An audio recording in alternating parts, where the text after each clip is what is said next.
Ох уж этот жестокий, беспощадный, холодный и рвущий всех на части класс D. И, кстати, в комплекте у него поставляется вот такая вот штука. Называется это ручка. А для чего ее использовать, я тебе не скажу. Ну, вернее, скажу, но как это принято по традициям YouTube, ты узнаешь об этом в конце видео. А пока можешь теряться в догадках, фантазировать, для чего же в холодной Швеции положили в комплект к Primare i15 МК2 вот этот вот цилиндрический предмет. На самом деле это не просто Primare i15 МК2, это Primare Prisma i15 МК2. И это означает, что Primare это на самом деле Primare i15 это интегральный усилитель, а Prisma это полноценный цифровой стример, который встроен внутрь этого усилителя. Дизайн этого аппарата довольно скромен, но что интересно, в его изготовлении в качестве подгонки деталей абсолютно не до чего докопаться. Ну, глаз и пальцы ни до чего не цепляются. Логотип, но это современная маркетинговая интерпретация на самом деле весов, означает в интерпретации компании Primare, что все идеально сбалансировано, нету ничего лишнего. То есть этот аппарат полноценен, полновесен, к нему ничего не надо добавлять и ничего не надо убавлять.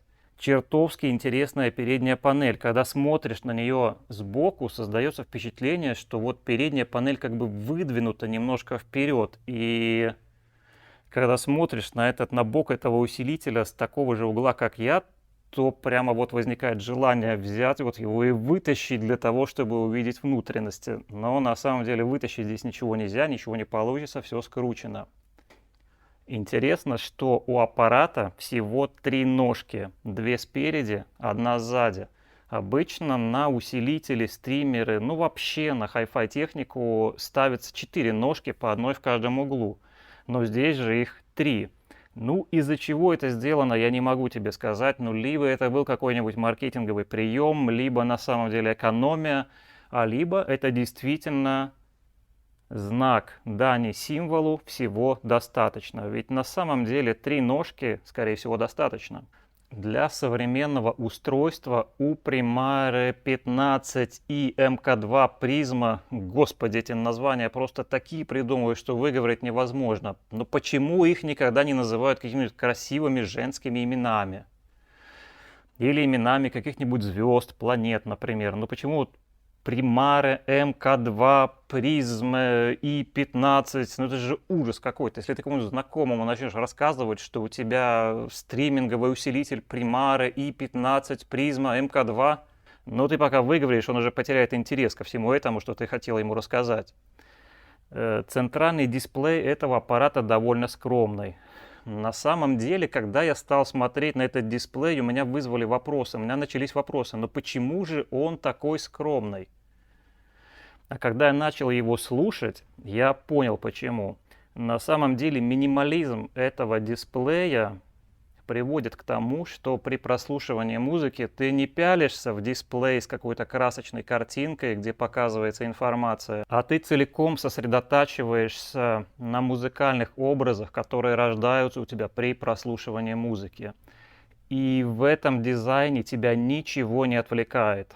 К слову скажу, что усилитель, стриминговый усилитель очень компактный, он невысокий, не широкий и не глубокий. То есть, в принципе, найти место дома для его установки, не думаю, что составит вообще в принципе какие-то проблемы. Если хочется, его можно вставить даже куда-нибудь вглубь полок, и все равно ты сможешь им успешно управлять либо с помощью аппликации, либо с помощью пульта дистанционного управления.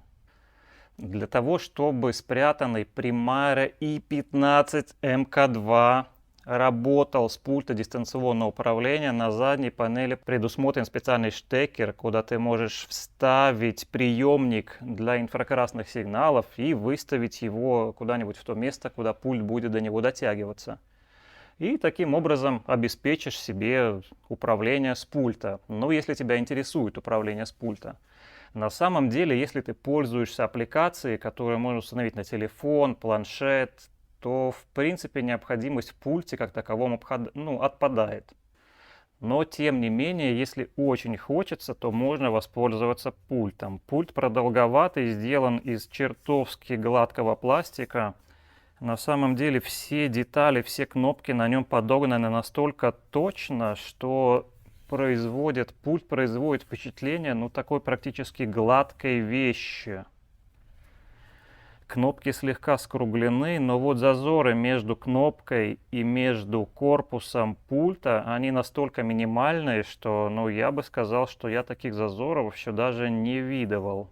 Так, пульт позволяет перемещаться по меню выбора. Есть тут какие-то циферки, громче, тише, выбирать источники, управлять CD-плеером, если у тебя CD-плеер Primare.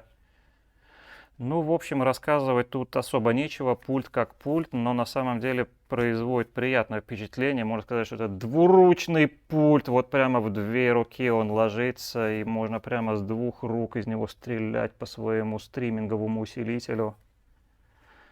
Короче, вещь. Вес стримингового усилителя Primare i15 Prisma MK2 всего 6,5 килограммов. На самом деле, когда я стал слушать, как он звучит, то я поневоле стал его сравнивать со своим ресивером Denon, винтажным ресивером Denon. Название модели я тебе даже не скажу, оно настолько же запутанное, как название Primare Prisma MK2 i15, но здесь появится фотография этого усилителя. Так вот, мой Denon весит 28 килограмм.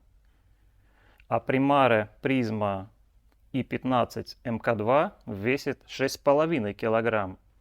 Но вот ты знаешь, что интересно? По напору, по мощности, по качеству звучания, вот эта маленькая призма, я бы даже сказал, что ни в чем не уступает и даже превосходит мой Denon, который, в принципе, пришел из далеких 90-х и является, топовым ресивером, с великолепным функционалом. В стриминговом усилителе установлен импульсный блок питания. То есть здесь нету вот этого мощного, всеми любимого аудиофильского тяжелого тороидального блока питания. На самом деле качественный блок питания обеспечивает очень хорошее качество электричества для питания сетей музыкальной техники. И при качественном подходе он весит гораздо меньше, стоит дешевле, но в принципе ни в чем не уступает и даже кое в чем превосходит классические тороидальные либо Ш-образные трансформаторы.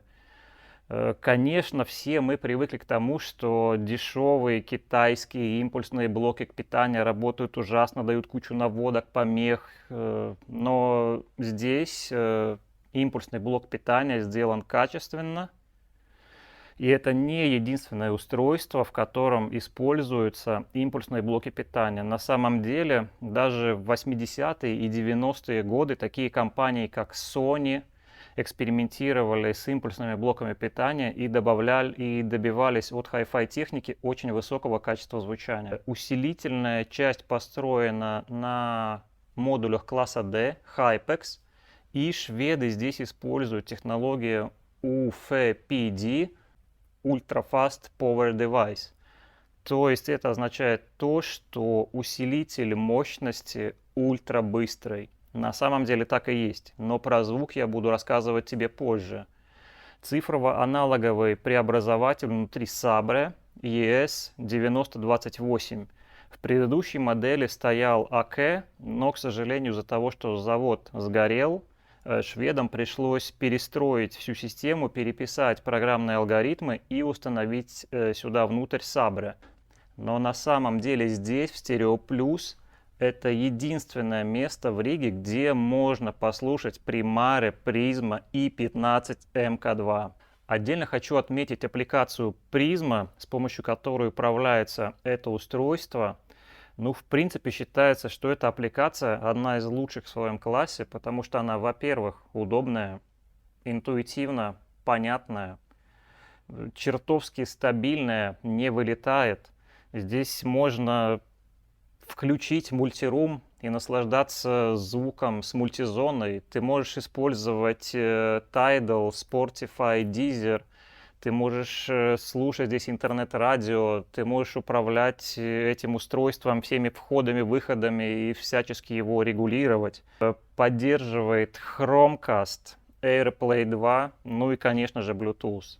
Единственное, чего нету в этом аппарате, это выхода для наушников. То есть, если ты захочешь послушать проводные наушники с этого аппарата, придется подключать отдельный усилок. И, конечно же, аппликация Prisma обеспечивает полное управление цифровой коллекцией. Ну, короче, что бы ты сюда ни подключил, Prisma справится.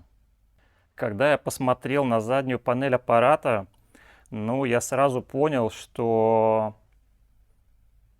это устройство далеко ушло от своих аналоговых собратьев из 80-х, 90-х и 2000-х годов, потому что аналогового интерфейса здесь практически нету. Например, здесь нету встроенного фонокорректора. И в принципе по всем аудиофилийским законам, по всем виниловым правилам этот аппарат необходимо подвергнуть анафеме. Ну как так? В 2022 году у модного дорогого стримера нету фонокорректора. На самом деле у аппарата есть два аналоговых входа. Один стандартный RCA и второй 3,5 джек. Вход 3,5 джек довольно интересный, потому что он работает в двух режимах. То есть, опять-таки, с помощью аппликации Prisma ты можешь включить этот вход в аналоговый режим, а можешь переключить в цифровой режим. И этот вход с помощью специального переходника, про который я рассказывал, когда делал обзор на стример Blue Sound Power Nut. Так вот, с помощью этого специального переходника ты можешь подключать в этот 3,5 джек оптический кабель.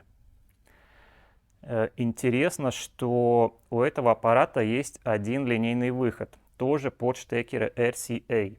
И этот линейный выход чертовски интересный на самом деле. Несмотря на то, что он всего один, но делать с ним можно всякие разные интересные вещи. Во-первых, ты можешь использовать в фиксированном режиме. Второй режим его использования – это Pre-Out. Опять-таки, с помощью аппликации Prisma заходишь в настройки и переключаешь режим линейного выхода в режим Pre-Out. И что ты можешь сделать тогда? Тогда перед тобой отключаются широчайшие возможности. Во-первых, ты можешь подключить сюда усилитель мощности. Ну, если, например, тебе недостаточно тех 60 Вт, которые дает тебе Hypex при 8 Омах, и 100 Вт от Hypex, который этот усилок выдает при 4 Омах, то, в принципе, ты можешь подключить усилитель мощности.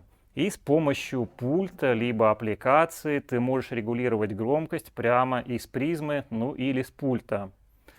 Второй вариант использования Pre-Out – ты можешь подключить сабвуфер с активным фильтром и дополнить свою систему более мощным басом. Ну, если, например, при прослушивании музыки баса тебе не хватает, окей, ставь сабвуфер. Если ты смотришь кино, ну, я бы сказал, что без хорошего мощного сабвуфера смотреть кино – это не совсем то, что ты можешь получить от полноценного басового диапазона. Например, у меня дома для просмотра кино стоит два сабвуфера.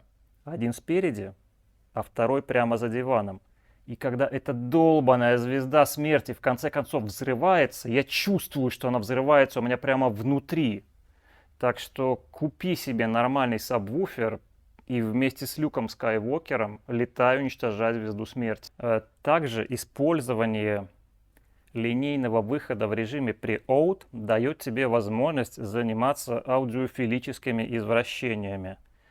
Если, например, твоя акустика поддерживает биампинговое, ну либо бивайринговое подключение, то, например, стандартные терминалы акустики ты можешь использовать для подключения, ну, например, к среднему и высокочастотному динамику своих колонок,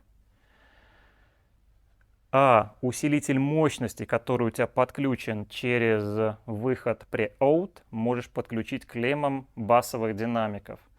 И тогда твоя система будет рвать все вокруг просто на невероятные кусочки. Это просто бомбическая комбинация.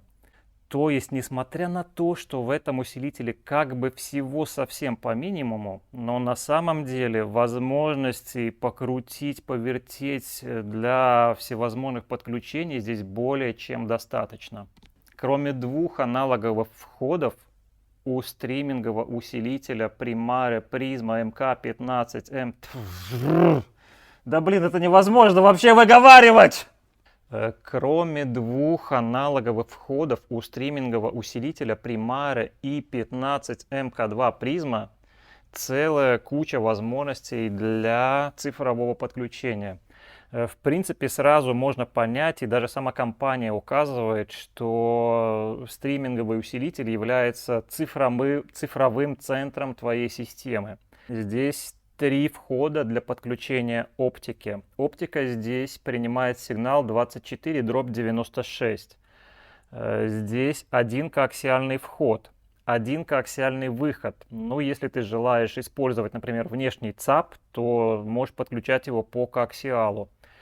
Здесь вход для подключения интернет-провода. Ну, например, если по каким-то причинам ты сэкономил на Wi-Fi роутере и купил какой-то не очень крутой роутер за десяточку, то желательно подключить стриминговый усилитель по проводу и настроить его. Но, в принципе, если ты не сэкономил на Wi-Fi роутере, то беспроводного Wi-Fi подключения вполне хватает и не надо мучиться с проводами. Также на задней панели есть вход USB-A для подключения жесткого накопителя. Но это может быть жесткий диск или флешка, форматы, которые он читает, я на самом деле не помню. Там такой длинный список, но ссылка в описании, можешь прочитать. И здесь также есть вход USB-B для подключения компьютера. Ну, то есть можешь подключать яблоко, либо можешь подключать Windows. Ну, естественно, воспользуйся возможностью установить на устройство Windows нормальные драйвера. Что касается всех входов, то фишка Primare Prisma i15MK2 в том, что при включении какого-либо устройства, ну вот, например, телевизор подключен к стриминговому усилителю оптическим проводом. При включении телевизора устройство само определяет, что начал поступать сигнал, включается и включает тот источник, который ты только что включил.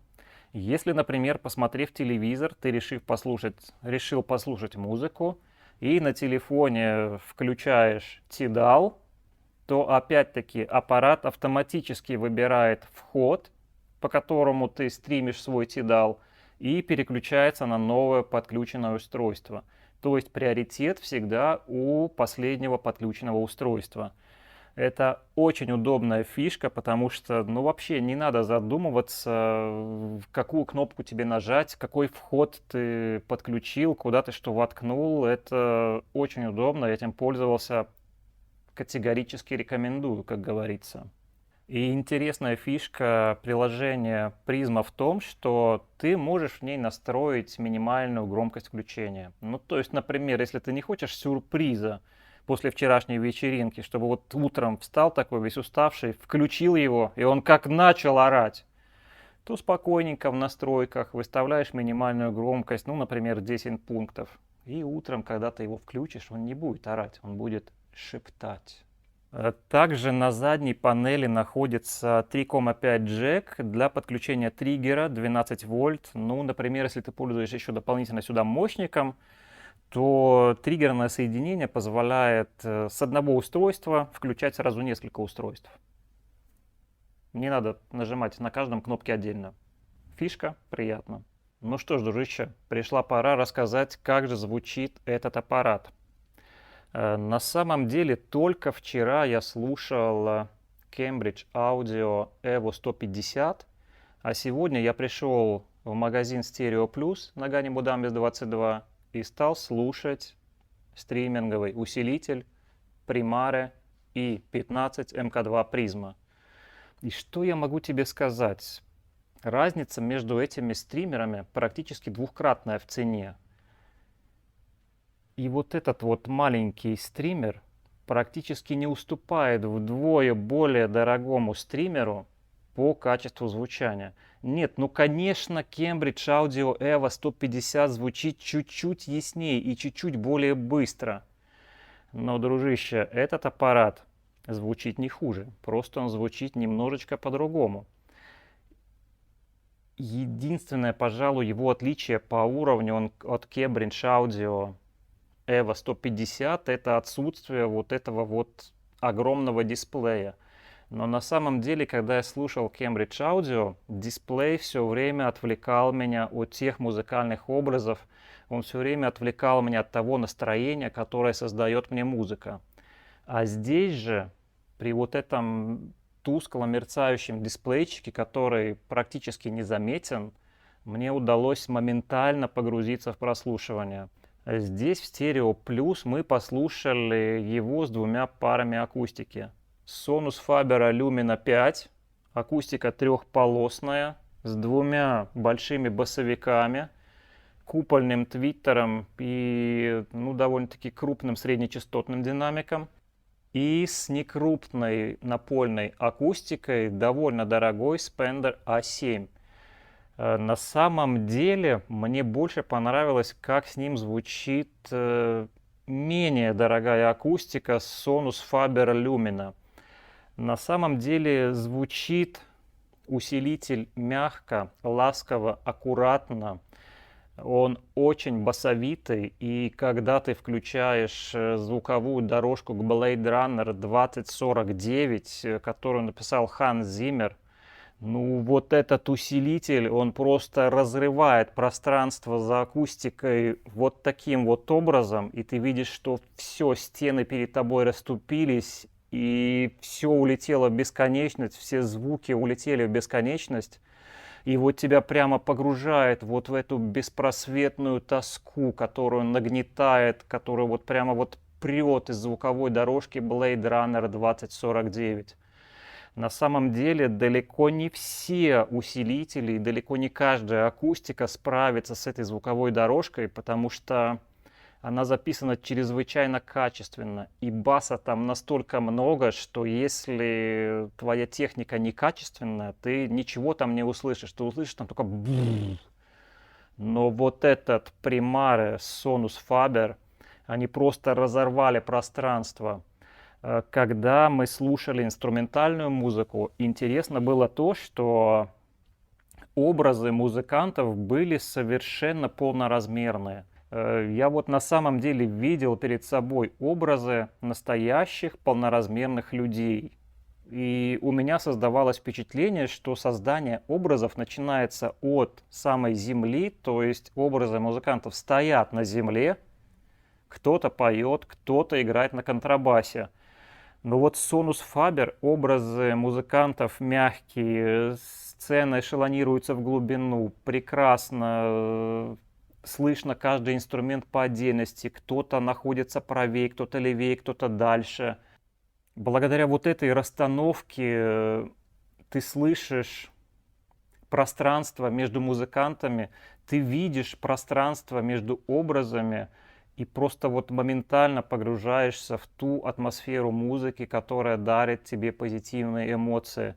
В принципе, это именно то, для чего мы вообще включаем музыку, для того, чтобы наше сознание, чтобы наш мозг, чтобы наши мысли потекли туда, куда ведет их музыка. Вторая акустика была Spender A7. Прямо у меня за спиной двухполосная акустика с фазоинвертором, направленным назад, взад, назад, на стену, короче говоря. На самом деле наше мнение при прослушивании в Stereo Plus здесь немножко разделилось. Мальчишки утверждают, что со Спендером этот усилитель звучит лучше.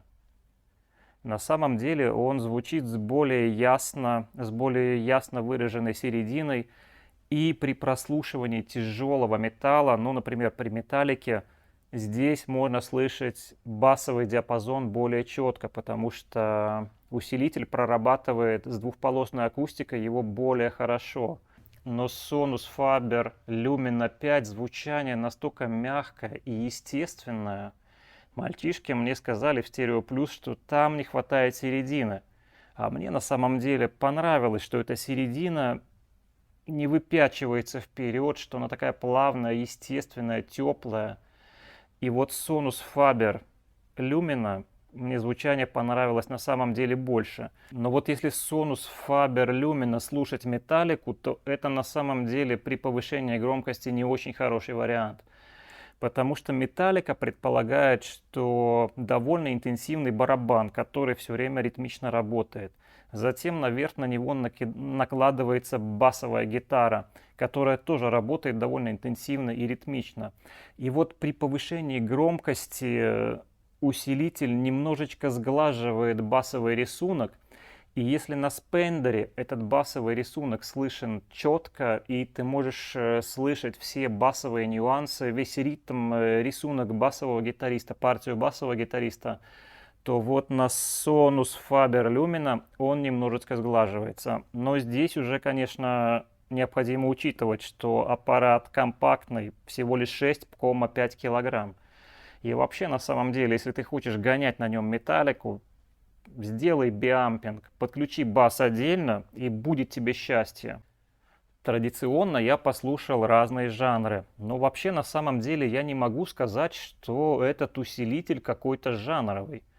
Если исключить то, что на высокой громкости, на большой акустике он слегка сглаживает басовый рисунок, то на нем хорошо слушать джаз, на нем хорошо слушать электронную музыку, на нем хорошо слушать рок, на нем хорошо слушать техно, на нем шикарно звучит вокал, великолепно звучит инструментальная музыка. Не могу сказать, что я нашел у него какие-то недостатки, за исключением того, что на переднюю панель нельзя подключить наушники. То есть как бы аппарат звучит очень здорово. И на самом деле вот что самое восхитительное есть в нем, что при довольно-таки сравнительно невысокой цене ты получаешь все. Во-первых, он кушает все форматы аудио, которые есть в природе. Во-вторых, ты получаешь глубокую сцену с эшелонированием музыкантов, с отдельно стоящими музыкантами. И вот этот невероятный напор, который дает эта акустика и усилитель при прослушивании электроники. На самом деле, как я и говорил, вот мой домашний ресивер Denon из винтажа из 90-х годов при весе 28 килограмм, ну, скорее всего, даже проиграет сравнение с этим стримером. Почему так? Ну, все-таки время идет вперед, прогресс не стоит на месте, современные изделия становятся все качественнее, все лучше и все меньше по размеру. То есть Hi-Fi на самом деле постепенно становится все более и более доступным. Наверное, пришло время рассказать, что же делать с этой ручкой, которая поставляется в комплекте. На самом деле ответ очень прост. Эта ручка является карандашом для проверки фазы в сети, ведь ни для кого не секрет, что фазность в розетке влияет на качество звука. Так вот, для того, чтобы подключить примары правильно, тебе необходимо проверить фазу. И с помощью этого устройства это необходимо делать. Короче, пользоваться этим карандашом очень просто. Его не надо никуда сувать. Все, что тебе надо, взять сетевой провод, приложить к нему карандаш. И если он не засветился, то все неправильно. На самом деле, как только он засветился с правой стороны, то с фазой у тебя все хорошо. То есть фаза должна быть с правой стороны. Глядя от тебя, конечно же. Ну, если так получилось, что, вставив в розетку, карандаш светится у тебя с левой стороны, то просто переверни вилку на 180 градусов. И будет тебе высокое аудиофилическое счастье. На этом все, дружище. До новых встреч.